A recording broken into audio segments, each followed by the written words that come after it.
Hi friends, welcome to my channel. ఈరోజు నేను morning బ్రేక్ఫాస్ట్కి ఉగ్గాని చేశాను.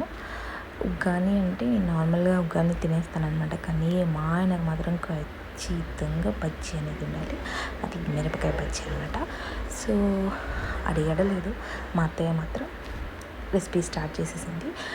మా అత్తయ్య మిరపకాయ బజ్జీ చాలా చాలా చాలా టేస్టీగా చేస్తారనమాట.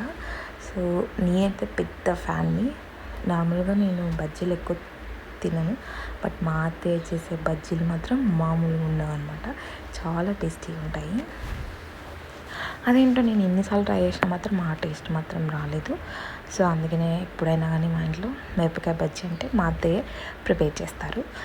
సో ఇంకా లేట్ చేయకుండా మా అత్తయ్య అయితే వేడిగా బజ్జీలు వేయడం అయితే స్టార్ట్ చేసేసారు.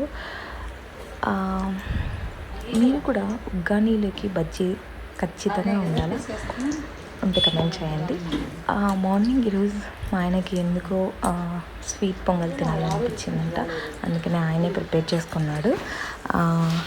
స్వీట్ పొంగల్ అంటే మా సైడ్ అయితే మేము బెల్లం అన్నం అంటాం అనమాట. అది మామూలుగా నైవేద్యం కలా పెట్టుకుంటారు కదా. సో ఆయనకి ఎందుకు తినాలనిపించింది, సో ఆయన అయితే ప్రిపేర్ చేసుకున్నారు. సో విడివిడిగా బజ్జీలు అయితే రెడీ అయిపోయినాయి. సో ఉగ్గానితో విడివిడి బజ్జీ సర్వ్ చేసుకొని తినేసాం. Thank you for watching. Take care, bye.